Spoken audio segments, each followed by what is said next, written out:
Wisdom from the Upper Deck, Episode 6, coming at you. Thank you so much for tuning in. Today, we are going to talk about three things. First of all, we got to talk about the Mets, who are in first place. We're going to talk a little bit about Jacob Degrom and his injury, his stint on the IL, his 2 MRIs, and his need for a chiropractor, right? And we're going to get into the Rat versus Racoon story, the Ratcoon, Francisco Lindor, Jeff McNeil, black eye to the face, home runs, comebacks, the Mets, they're back, baby.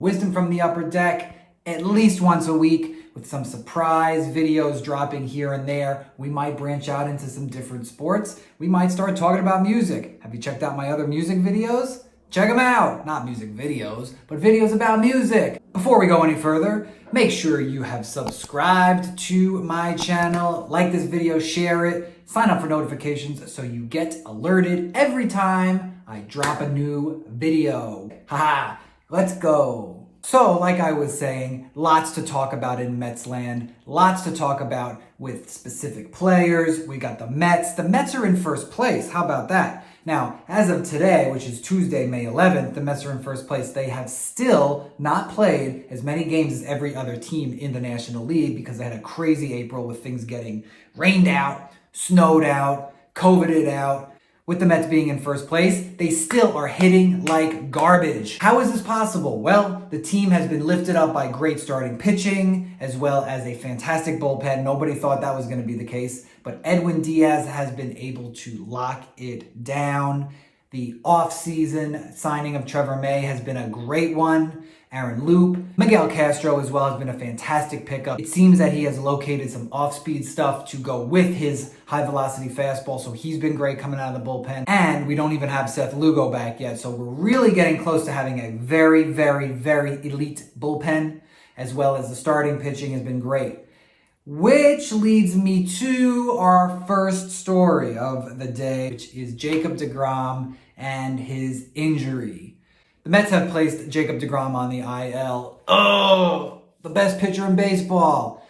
It's okay because it's just precautionary. He's had 2 MRIs in the last 2 weeks. Both have come back clean. Thank you. This saga all began about 10 days ago when he was scratched from his start because of a latissimus dorsi injury or inflammation. So he had an MRI and the latissimus dorsi muscle was shown to have some inflammation. As a chiropractor, this is very important to me. Without any trepidation, and I am not Jacob Degrom's chiropractor, although I would love to be, and this is not medical advice for anyone, go see a chiropractor, but Jacob Degrom needs a chiropractor. He needs to get chiropractic care. Why? Well, I'll tell you why. The latissimus dorsi, which is a muscle that originates off of the iliac crest and the spine, connects directly into the humerus of the arm. It is literally a muscle that connects the spine to his pitching arm. It's an extension of his spine to his pitching arm. This guy needs chiropractic care. Anybody out there, and I'm not talking about an adjustment here and there or somebody in the training room who's like, yeah, I'm gonna pop your back. It's not like that. He needs a specific scientific chiropractic adjustment, more likely a course of specific scientific chiropractic adjustments to get his spine back in alignment to allow his fantastic, Hall of Fame worthy pitching arm to come back to life. Now, the good news is there's no tear. The good news is that he's had 2 MRIs and it's clean. And they're just giving him a little bit of chance to rest. We'd rather have him in August and September than now in the beginning or middle of May, because at the end of the year, we're going to need the best pitcher in baseball to pitch his flippin' lights out, okay? But it doesn't mean that he shouldn't be getting adjusted at least once a day or checked at least once a day to make sure his spine's in alignment, to allow his spine to heal and body to heal to the best of his ability. This guy is the best pitcher in baseball. Get him a good chiropractor. I'll come. Dr. Mike Fencer on Twitter. Send Jacob Degrom my way. I can't wait to adjust him. Cannot wait.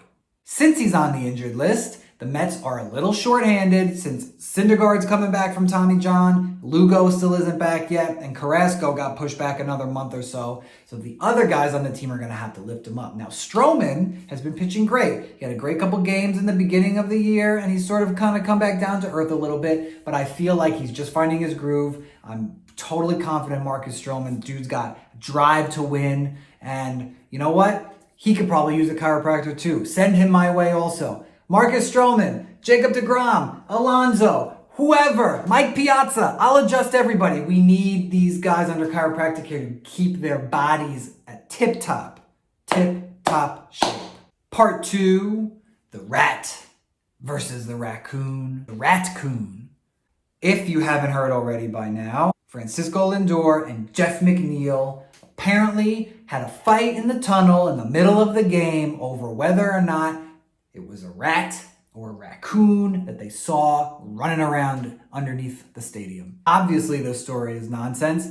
Something happened. These two fought it out. Apparently, Jeff McNeil had a black eye. I could not find a photo of it. I guess that means Francisco Lindor socked him in the face. Whatever they were arguing about was pretty important to one of them or both of them. Jeff McNeil tends to be a spicy, fiery kind of guy. Lindor seems cool, calm, and collected on camera, but who knows, behind closed doors, he might be fiery as well. That's fine. I know this. You're $340 million man versus one of the Mets spark plugs for the last couple of years. Maybe it's a good thing. Clear the air. There might have been tension. Jeff McNeil off to a pretty crappy start.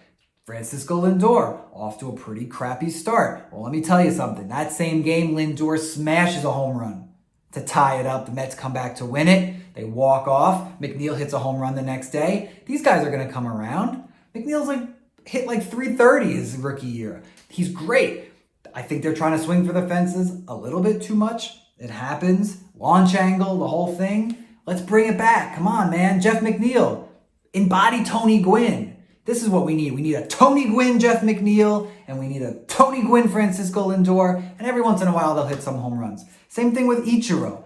Ichiro said, Ichiro's illustrious, played baseball for 30 years, it seems like. Comes over from Japan, comes here, 20-year career. He's 3,000 hits, 6,000 total career hits or something like that. Apparently in team practices or during batting practice, Ichiro can smash home runs like it's going out of style. And it turns out that maybe he could have been hitting 50 home runs a year for his career, but then he wouldn't be hitting, over 300 and collecting all these hits. So I think, Jeff McNeil, can you hear me? Be more like Ichiro. Be more like Tony Gwynn. Back to your roots. Start hitting. Don't swing for the fences. You got a couple home runs, a couple RBIs, but we need you getting on base. We need you to be snappy on the base paths, okay? Leave the home run hitting to Alonso. Let Conforto hit 20, 30 home runs this year. Once J.D. Davis comes back from the IL, let him hit 25, 30 home runs. But Jeff McNeil, embody Tony Gwynn. Embody Ichiro. You can do it. I bet you. So, I guess now they're okay. They're hugging and everyone loves everyone again. And who knows, maybe they hate each other's guts. That's fine. A little bit of tension on a team is good. It's good. It creates abrasiveness. It creates this this thing where something's happening, right? Everybody loves everybody and it's there's no drive on the team. But these guys want to win. I feel it. The Mets got a good team. I was pretty convinced right before this Raccoon thing went down. I was looking at the stats and the Mets are still not hitting great. They happen to be in first place, like I said. A lot of that credit goes to their pitching and their bullpen, but they're not hitting great. They're still leaving guys on base a lot. Something's going to come around. They fired Chili Davis. Donnie Stevenson's back. Got Hugh Quattlebaum to be their hitting coach. I have no idea who that guy is. That's fine. Just drive the runs in. Drive the runs in. Pitch good games. It's early enough where, a little distance between us and the guys below us. You put 7-8 games in between first and second place. You hold on to that. It's really a good buffer for when you hit a slide in June, because the Mets always do. When you hit a slide in August, right before that final push, every team goes through it. I'm sticking to it. The Mets, 93 wins. 93 wins for the Mets this year. Got my fingers crossed for that. I think you guys can do it. Boom. Well, we're coming to the end of Wisdom from the Upper Deck, episode 6. And, I do love opening baseball cards, and I just wanted to show you. And I had a little question for everybody, because I haven't heard anything about this guy. I was flipping through some card packs. I opened up a pack of Topps 2020, actually last year, Series 2. And I came across our old friend, Yoenis Cespedes. Where the heck is Cespedes? You know, he took last season off. He had a home run on opening day, and then he split. And he hasn't played since. I mean, do you remember 2015? 2015, Cespedes comes over. They trade for Carlos Gomez, and the trade falls through, and Wilmer Flores is crying on the field, and all of a sudden he's not getting traded. The next day, Yoenis Cespedes gets traded to the Mets. Right at the trade deadline, he comes and he invigorates the team. He was like MVP quality guy for like 2 months, right? And then he's smashing home runs in the postseason. 2015, man, I'll tell you, the Mets were so close. So close.